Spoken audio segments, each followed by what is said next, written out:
Une autre représentation des séries de Fourier est ce qu'on appelle la série de Fourier complexe et qui s'écrit comme suit. X de t, c'est la somme quand k varie de moins l'infini à plus l'infini des coefficients de Fourier fois exponentielle du nombre complexe imaginaire j 2pi k f0 t où f0 c'est 1 sur t0. Alors, j'aurais pu écrire 2pi f0 comme oméga 0. On peut donc dire x de t égale à la somme quand k varie de moins l'infini à plus l'infini de ck fois exponentielle de j k oméga 0 t. Donc, ceci vaut k oméga 0 t. Alors, le nombre complexe j imaginaire est celui dont le carré vaut moins 1. Et les coefficients de Fourier, ck se calculent comme 1 divisé par la période fois l'intégrale sur une période, donc disons de epsilon à epsilon plus t0, où epsilon est un nombre réel quelconque, de la fonction x de t fois exponentielle de moins j k oméga 0 t, ou 2pi k f0 t dt. Alors si on prend epsilon égale à 0, il faut intégrer de 0 à la période t0. Et si on prend epsilon égale à moins la moitié de la période, alors il faudra intégrer de moins t0 sur 2 à t0 sur 2 de x de t exponentielle de moins j2pi k f0 t dt, n'est-ce pas? Alors, ces coefficients de Fourier sont complexes, et c'est-à-dire que chaque ck s'écrit comme une partie réelle, que je vais noter alpha k, plus j fois une partie imaginaire, que je note bêta k. Alors, une question naturelle est de se demander s'il existe une relation entre les coefficients de la série de Fourier complexe, les ck, et les coefficients ak et bk de la série de Fourier réelle. Peut-on passer des ak, bk au ck et inversement? Y a-t-il une relation de passage des coefficients complexes ck au coefficient bk? La réponse est oui. La partie réelle du coefficient complexe ck, c'est ak divisé par 2. Et la partie imaginaire du coefficient complexe ck, c'est moins bk divisé par 2.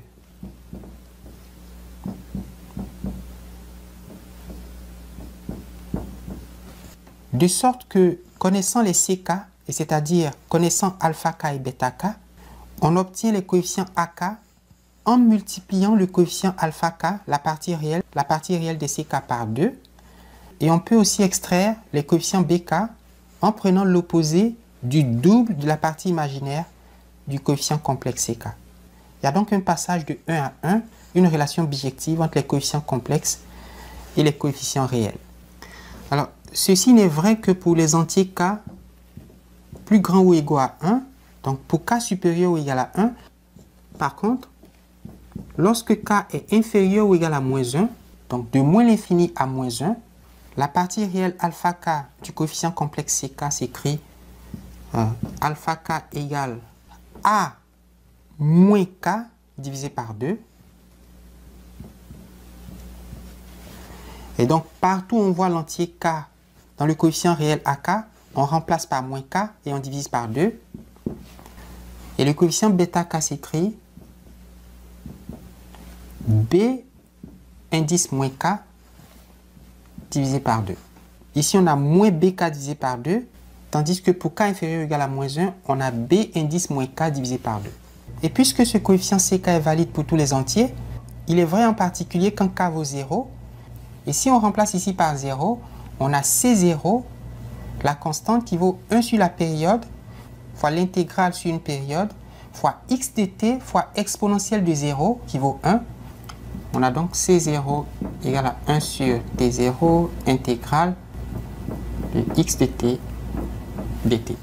Nous avons vu comment calculer les coefficients réels de la série de Fourier. Pour cet exemple, nous allons montrer une deuxième approche et qui a l'avantage de calculer d'un seul coup les coefficients ak et bk que nous avons trouvés dans la partie précédente. Et nous appelons ce développement la série de Fourier complexe. Un signal périodique x de t de période t ou de fréquence fondamentale f0 égale à 1 sur t peut s'écrire la somme quand k varie de moins l'infini à plus l'infini pour les coefficients réels k variait de 1 à l'infini avec une constante C0. Pour les coefficients complexes, k varie de moins l'infini à plus l'infini de ck. Ce sont les coefficients complexes que nous allons calculer dans quelques instants, fois E exposant J, le nombre complexe dont le carré vaut moins 1, 2π sur grand T, T étant la période, 2π sur T étant la fréquence angulaire, que nous avons noté oméga, fois kt.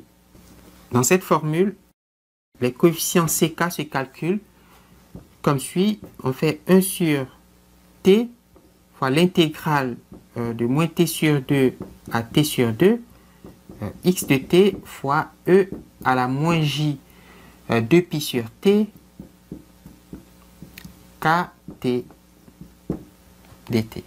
Dans le cas qui nous occupe, grand T vaut 2, oméga c'est 2π sur 2 qui vaut pi. Je vais donc écrire pi partout où je vois 2π sur grand T. Alors T vaut 2, donc ici j'ai une demi, et puis ici j'ai moins 1 à 1.